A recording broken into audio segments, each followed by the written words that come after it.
Le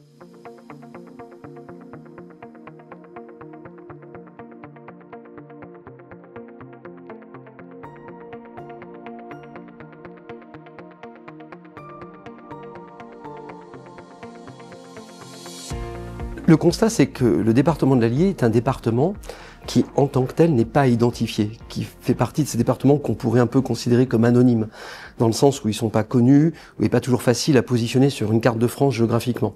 Et ça s'explique de la façon suivante. On n'a pas de totem. Si on était dans le Puy-de-Dôme, le totem, c'est le volcan. C'est identifié. Si j'étais dans le Cantal, c'est le nom du département, du fromage et du massif montagneux. Si on était dans la Manche, c'est le mont Saint-Michel. Donc, premier élément, l'Allier en tant que tel n'a pas de totem. En tout cas, n'a pas de totem fédérateur pour l'ensemble de son territoire. On a une ville-marque, Vichy, qui parle localement, régionalement et même internationalement. Mais ça s'arrête là parce que Vichy ne fédère pas tout le territoire. C'est le nom éponyme de la rivière, mais ceux qui connaissent la rivière Allier connaissent plus les gorges de l'Allier en Haute-Loire que la réserve naturelle du Val d'Allier chez nous. Donc, à partir de ce constat, et je rajoute qu'on est en plus un département de plaine, donc de traverse, à partir de ce constat, le but c'était de rendre visible ce territoire de l'Allier bourbonnais. Deuxième élément de constat, une insuffisante fierté locale de la part des habitants, qui n'étaient pas les meilleurs ambassadeurs de leur territoire, et qui souvent étaient sous une forme de chape de plomb, où quand on leur posait la question « mais chez vous, qu'est-ce qu'il y a ?» bah, chez nous, il n'y a pas grand-chose. Parce qu'ils ne s'étaient pas complètement approprié la fierté de ce territoire, en fait, pluriséculaire. Et à partir de là, la première décision que j'ai fait prendre par l'Assemblée départementale, c'est celle qui m'a coûté le moins cher dans l'histoire du département, ça a été tout bêtement de délibérer pour fixer le gentilé, le nom des habitants. Parce qu'on était jusqu'à ce point que les habitants de l'Allier n'avaient pas de nom officiel. Et il y avait eu 3 propositions, j'ai fait faire un sondage, Alliérois, Alliéroises, Élavérin, Élavérine ou Bourbonnaise, Bourbonnais, le nom de l'ancienne province, de l'ancien duché. Et dans ce sondage d'opinion, c'était Bourbonnaises et Bourbonnais qui ressortaient. Donc depuis octobre 2018, les habitants de l'Allier s'appellent les Bourbonnaises et les Bourbonnais. Et on a continué de dérouler le fil, avec aujourd'hui le bloc de l'identité de l'institution conseil départemental, qui est aussi le bloc marque territorial, qui est bien Allier Bourbonnais. Moi, j'invente rien. L'idée, je l'ai prise chez mon collègue de Dordogne, Germinal Perrault, qui me dit « mais tu sais, nous, dans le temps, le département de la Dordogne, on avait la même difficulté. Par contre, on avait Périgord. Donc, on a associé Dordogne-Périgord. Et quand on prononce le mot Périgord, ça sent la truffe, ça sent le foie gras. C'est quelque chose qui est évocateur de, non pas là le territoire, mais le terroir. » Alors Bourbonnais n'a pas encore la même puissance évocatrice, mais c'est quand même le berceau des rois de France et la dynastie à travers l'Europe des Bourbons, et ça c'est quelque chose que personne ne peut revendiquer hors ce territoire de l'Allier bourbonnais. Une fois que j'ai dit ça, vous avez compris qu'il y avait 2 stratégies à mener de front et concomitantes. Consolider la fierté des habitantes et des habitants, parce qu'on ne peut pas faire de la communication ou de la promotion exogène si localement les habitants de ce terroir ne sont pas prêts à porter cette identité et en être les ambassadeurs, et quand même commencer à travailler sur la notoriété du département au-delà de ses murs. Et en fait, la toute première décision que j'ai prise, ça a été d'adhérer à la marque Auvergne, qui est une association des 4 départements de l'ancienne région administrative de l'Auvergne, l'Allier, le Puy-de-Dôme, le Cantal et la Haute-Loire, et pour le coup, Dieu sait que nous, les Bourbonnais, on est tous sauf Auvergnats. C'est même une plaisanterie. Les Auvergnats, c'est les Auvergnats, les Bourbonnais, ça n'a rien à voir, c'est autre chose. C'est l'ancien duché. Et pour autant, si j'ai pris cette décision d'adhérer à la marque Auvergne, c'est que je crois qu'il y a une logique d'entonnoir. Et c'est pas grave d'être dans cette image de l'Auvergne, parce qu'au moins on sait que l'Auvergne, ça parle aux gens. Et dans l'entonnoir, ensuite, ça revient à dire, mais dans l'Auvergne, il n'y a pas que le Puy-de-Dôme, le Cantal et le Loire, il n'y a pas que les volcans, il y a aussi l'Allier bourbonnais. Mais c'est justement ça la question à laquelle il est difficile de répondre. Je vous disais qu'il n'y a pas de totem. Il fallait que je trouve un élément fédérateur, et ça a été donc le Bourbonnais, l'élément fédérateur sur lequel on a construit cette politique d'attractivité. Parce que si on regarde de près, qu'est-ce qui fait en fait l'identité du département de l'Allier? Dans l'absolu, je pourrais dire qu'il n'y a rien ici chez nous qui n'existe pas ailleurs. Mais c'est un territoire qui a une diversité rarement concentrée sur un périmètre géographique aussi petit. dans ses caractéristiques naturelles et ses paysages. On a de la Sologne, on a du bocage, on a de la petite montagne, on a de la forêt d'exception avec la forêt de Troncé, plus grande et plus belle chaînée de France de l'époque déjà de Colbert. On a des petites gorges, on a des rivières. Ça existe partout ailleurs, mais assez rarement concentré sur un territoire départemental avec une vraie diversité. Dans l'Allier, vous faites des sauts de puce d'une demi-heure, trois quarts d'heure en voiture, vous êtes totalement dépaysagé. Entre la montagne bourbonnaise et la forêt de Troncé, entre la Combraille et la Sologne, entre les gorges de la Sioule et le bocage, vous avez l'impression que vous avez changé de territoire. Donc, notre facteur d'identité, c'est pas un élément majeur, c'est une richesse condensée de diversité. Patrimoine historique bâti. Je parlais des Bourbons, berceau des rois de France. On est un des territoires qui, en château, belle demeure, patrimoine historique, est un des plus riches de tout le territoire français. Et pas toujours suffisamment ouvert au public, pas toujours vecteur d'attractivité, d'accueil, de visite et de développement touristique. On est un territoire qui a aussi une dimension vivante très forte. Je parlais de l'héritage des Bourbons, l'Allier bourbonnais, c'est aussi le berceau des luttes sociales. C'est en 1882 Commentry qui, pour la première fois au monde, élit un maire socialiste, Christophe Thivrier, député à la blouse.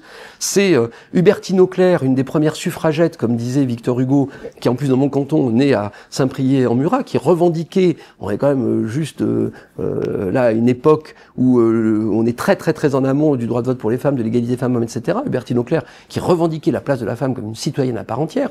C'est évidemment Marx Dormoy, ministre du Front Populaire, maire de Montluçon, assassiné par la cagoule. Et c'est le même héritage. Et il n'y a pas de droit d'inventaire ou de devoir d'inventaire à faire. C'est aussi cette histoire vivante qui continue de marquer les esprits.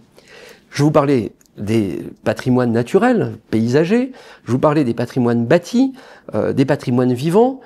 J'ai illustré avec une histoire un peu politique, mais qui peut aujourd'hui spontanément dire que dans l'Allier, il y a sur une commune Saint-Pourçain 4 sites de production Vuitton, de l'excellence, du luxe de la maroquinerie française, qui sont sur la même commune. Ça n'existe pas ailleurs en France. Dire qu'on a Bosch à Moulins, dire qu'on a Safran, qui sur les drones, sur les gyroscopes, etc., un site majeur à Montluçon qui se développe par centaines d'emplois, plus un du côté de Vichy. Dire qu'on a, dans des tailles plus modestes d'entreprises type PME, une joaillerie de luxe, qu'on a une filière luxe plutôt sur le cuir qui est très développée, qu'on a encore des méranderies où, avec les bois de la forêt de Troncé, on fabrique des mérins pour faire les barriques qui sont vouées à faire vieillir les plus grands alcools et vins de France. Donc on parle de Bourgogne, de Bordeaux ou de liqueurs. Et je pourrais développer encore tout ça. Et c'est juste pour démontrer qu'on a des richesses, des pépites qui sont extrêmement nombreuses, très diffuses, sans qu'aucune ne prenne le dessus pour dire bah ça c'est l'Allier bourbonnais, et qu'il faut effectivement, un, se réapproprier, et deux, promouvoir. Je pourrais ajouter le PAL. Le PAL, parc animalier et de loisirs, c'est 700 000 visiteurs par an consolidés sur les dernières années. Ce seul lieu double la population de tout le département. C'est le premier site privé de toute la région Auvergne-Rhône-Alpes en termes de visiteurs. Bref. Et donc, il faut mettre tout ça dans une fédération, sortir du cloisonnement, sortir des silos, dire aux territoires, notamment les intercommunalités, les périmètres administratifs n'ont aucun sens, mettons-nous en réseau et soyons les acteurs de la promotion de l'attractivité de ce département. Pas que touristique. L'ambition, c'est que l'Allier bourbonnais, c'est tout ce qui a été confié à l'agence d'attractivité, sur la base d'un diagnostic qu'on a fait, ça va être le lieu où l'on vit, le lieu où l'on travaille, le lieu que l'on vient visiter, et donc the place to be, en un mot commençant. D'abord, on a créé l'agence d'attractivité. Pour avoir une structure, c'est un établissement public industriel et commercial qui soit plutôt en mode agile et task force, pour pas suradministrer la volonté de développement de l'attractivité territoriale. C'est un projet de territoire, l'attractivité, hein, vraiment. Donc, un outil agile, un établissement public, industriel et commercial. Les élus de l'Assemblée départementale sont tous au conseil d'administration, soit comme titulaires, soit comme suppléants. C'est aussi donner à cette dimension du projet politique une dimension fédératrice et d'unanimité. Il ne doit pas y avoir sur un sujet qui s'inscrit dans une durée longue de clivage politique au risque de rupture. C'est ensuite l'enjeu qui est donné à cette agence d'attractivité de fédérer le territoire et d'aider à le structurer. On part pas de rien, mais vous voyez, on ne peut pas communiquer sur l'attractivité d'un territoire au risque qu'une fois que les gens sont venus, la promesse n'ait pas été tenue et qu'ils aient pu être déçus parce qu'on leur a vendu et qu'ils ont réellement trouvé. Donc il faut accompagner, c'est de l'ingénierie, mais le territoire à se structurer. Et moi j'ai pris un arbitrage politique qui consiste à dire, j'ai bien conscience que tout le monde ne sera pas au rendez-vous et dans la dynamique en même temps. Bah c'est pas grave, il faut avancer avec ceux qui veulent. Il faut pas fustiger ceux qui sont plus rétifs ou qui sont moins prêts. Il faudra les laisser cheminer à leur rythme, mais on ne peut pas aligner tout le monde sur un même tempo. Donc, il faut porter cette dynamique. Ceux qui veulent avancer, surtout, laissons-les avancer. Il y en a même qui sont prêts à prendre une longueur d'avance. Je peux citer tout le bassin de Vichy, notamment. Mais c'est le mouvement qui entraînera tout le monde, et c'est pas tous sur la ligne de départ. Top, on est parti et on arrive en même temps, ça ne peut pas marcher. Donc, l'agence d'attractivité, sa directrice et les équipes ont cette mission-là d'être l'ensemblier, le fédérateur, pas directement les porteurs de projets. Je suis pas là pour faire la place du territoire. Moi, je crois que le principe de subsidiarité, quand on parle d'attractivité, il vaut encore plus que d'habitude sur les politiques publiques. C'est toujours la proximité qui est le mieux placé pour pouvoir porter une politique publique. Par contre, nous, on est là pour garantir la cohérence et le mouvement d'ensemble. Faire éclater les silos. Faire éclater les couloirs de course dans lesquels chacun a un bon rythme, a plutôt de belles performances, mais ça peut pas marcher dans notre département. Pourquoi ? Dans le diagnostic initial qu'on avait fait avec un cabinet suisseau-savoyard, il nous donne un certain nombre d'éléments de force et de faiblesse. Premier élément, il nous dit, l'Allier Bourbonnais, vous avez une chance, c'est qu'il y a un petit côté vintage, et du coup ça tombe bien parce que le vintage c'est à la mode. Donc ça, c'est votre premier atout. Et ça se décline par exemple sur le slow tourisme ou des choses comme ça, où le cadre de vie est exceptionnel et que même quand les Bourbonnaises et les Bourbonnais s'en rendent pas compte, les gens de l'extérieur, eux, tout de suite, se disent « mais waouh, qu'est-ce que c'est chouette ici ». 2, il nous dit qu'on ne développera pas, si on prend le champ touristique, du moyen ou du long séjour sans organiser une forme de nomadisme. C'est-à-dire que les 4 bassins, si je prends secteur Moulins, Montluçon, Vichy et la partie Saint-Pourçain, Ghana, Sioule, on y reste 3 jours. Mais pas une semaine, pas 10 jours, pas 15 jours. En revanche, ce que je disais tout à l'heure, c'est que comme on a une diversité à des sauts de puce de 30 minutes à 3 quarts d'heure, il faut organiser une itinérance. Et ça, c'est le deuxième élément qui nous a conseillé. Et un troisième élément, on a une offre d'hébergement aujourd'hui qui est pas suffisante, ni en qualité, ni en volume. Donc il faut qu'on upgrade la qualité d'accueil et d'hébergement. Ce qui veut donc dire que le territoire, il faut le mettre en réseau. Il faut qu'il se fédère. Et quelle que soit la clé d'entrée par laquelle on découvre l'Allier Bourbonnais, qu'on soit curiste, dans une des 3 stations thermales, Vichy, Bourbon-l'Archambault ou Néry-les-Bains, qu'on soit passionné de nature ou de chasse et qu'on soit allé écouter le brame du cerf à la forêt de Troncé ou qu'on soit passionné de vénerie et de grande vénerie, qu'on soit fin pêcheur, parce qu'on est aussi un site où l'eau, la rivière et la pêche à caractère sportif est plutôt reconnue, qu'on soit passionné de sport et qu'on soit allé voir un match de basket à Vichy, à la Jave, qu'on soit dirigeant d'entreprise, salarié, qu'on soit sur un projet de développement culturel, peu importe la clé d'entrée. On est allé au CNCS, c'en est une, le Centre national du costume de scène à Moulins. On est allé découvrir Souvigny, la plus belle fille de Cluny, peut-être futur patrimoine mondial de l'UNESCO après Vichy, c'est une autre clé d'entrée. Peu importe. Ce qu'il faut, c'est que quelle que soit la clé d'entrée, elle soit systématiquement prétexte à ouvrir et à faire découvrir tout le reste et qu'on sorte de cette idée que quand on a capté un touriste, un visiteur, un acteur économique, on se le garderait jalousement, des fois qu'on puisse le partager, qu'on puisse lui faire découvrir autre chose du territoire, et évidemment réciproquement.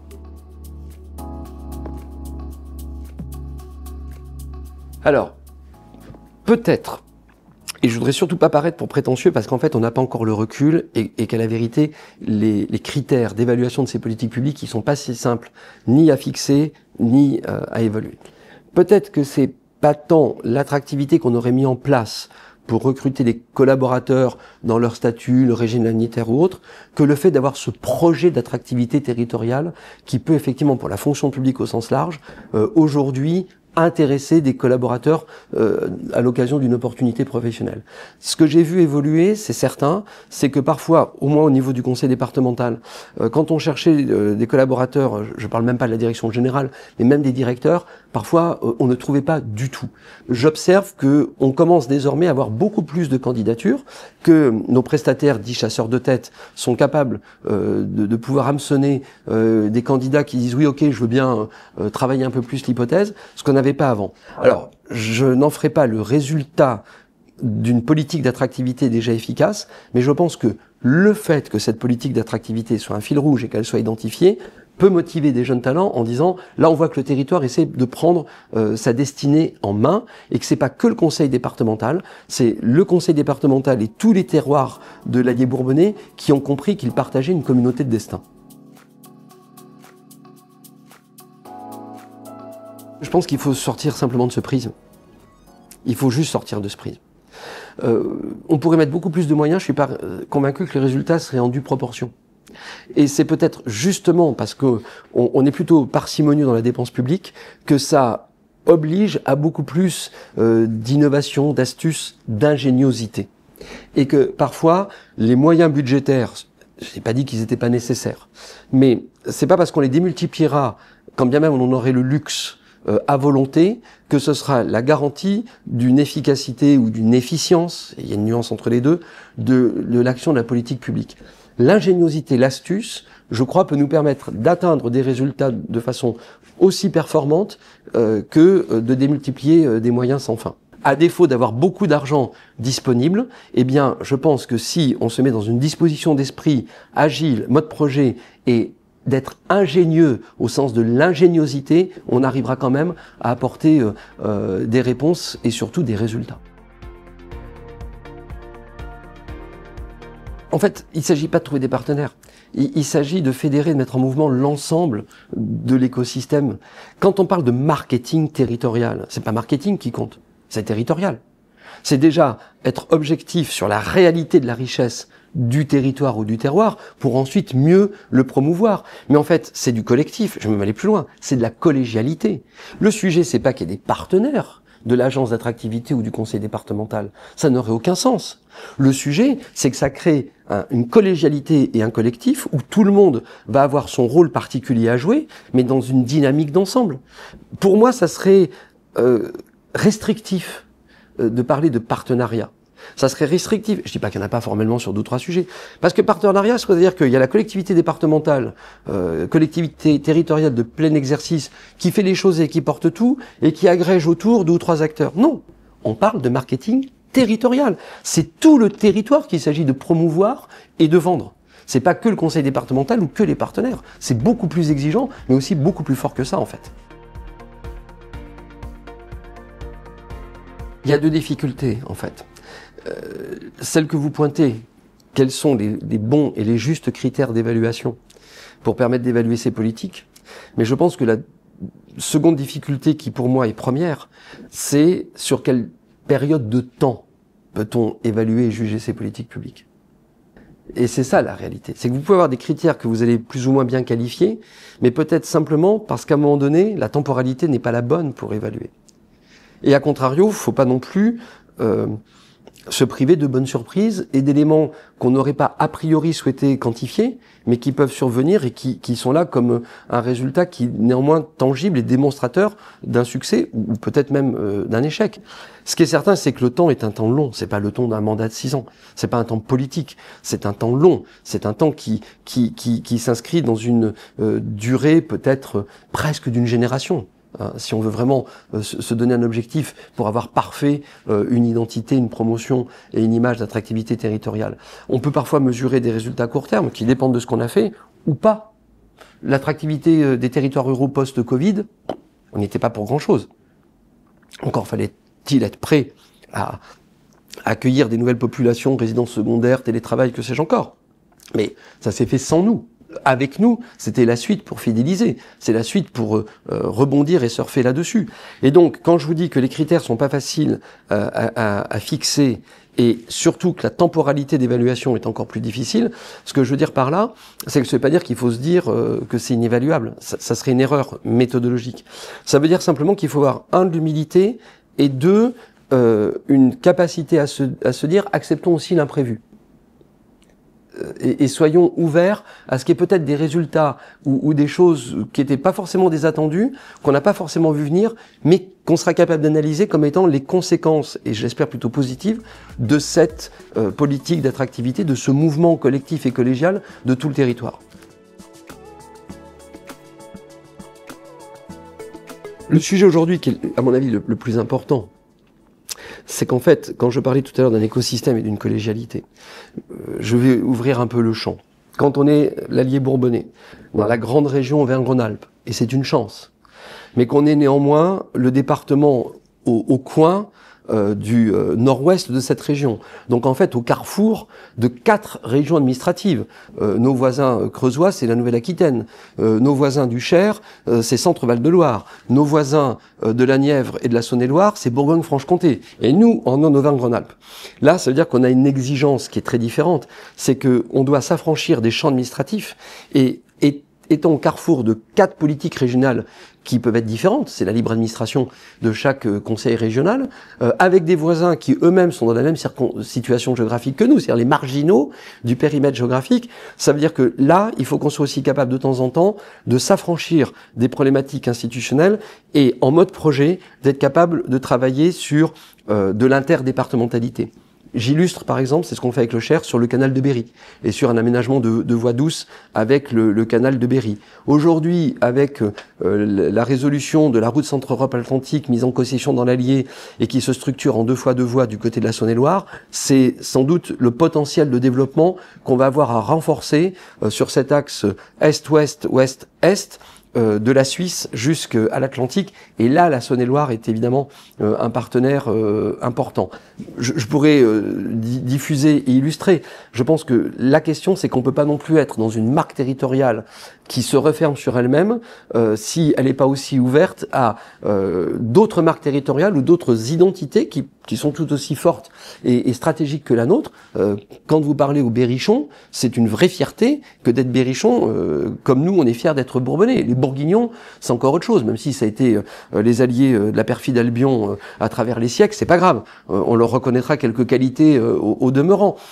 Et donc, ça oui, c'est un vrai sujet. C'est qu'il faut être capable d'une liberté qui s'affranchisse des périmètres administratifs, et donc, ma conclusion, c'est de dire qu'il faut être aussi capable de territorialiser nos politiques publiques.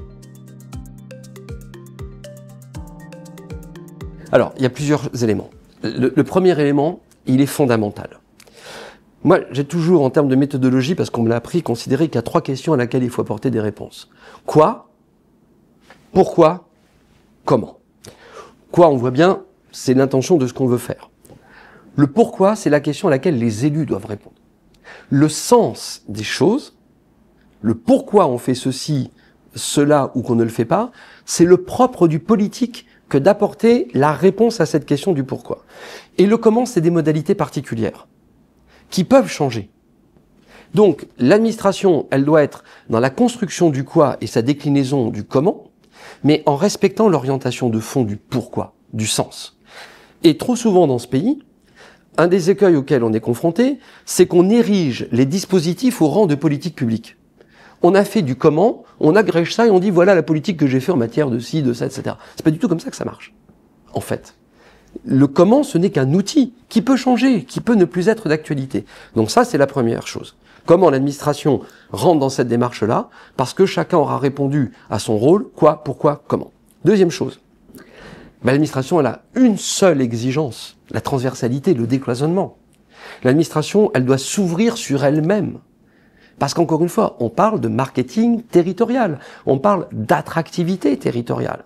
Et donc, qui pourrait imaginer un instant que les politiques de logement doivent être complètement fermées et que ça n'aurait rien à voir avec les politiques de tourisme, de pleine nature au sens des espaces naturels sensibles, les activités physiques de pleine nature, de la vie culturelle, des grands événementiels, des festivals. Comment l'insertion économique pourrait penser qu'elle s'affranchit de ces dimensions-là par rapport au vivier de la prospérité qui naît de l'entreprise? Non, c'est là le sujet dont je pense qu'il est le plus exigeant en termes de décloisonnement. Et c'est-à-dire que tout ça repose sur 2 choses. Le collectif de la direction générale au sein du conseil départemental, mais en réseau de toutes les autres directions générales, des strates communales, intercommunales.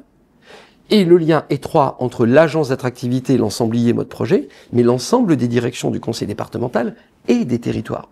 Si l'agence d'attractivité ne discutait qu'avec les offices de tourisme, elle ne ferait pas son rôle. Elle serait trop restrictive, elle s'atrophierait dans la mission qui est la sienne. Donc voilà, quoi, pourquoi, comment, et surtout, pensons que tout impacte tout. Il y a une sorte de dimension holistique dans l'attractivité, en disant personne ne peut dire qu'il n'est pas concerné. Donc tout le monde est concerné.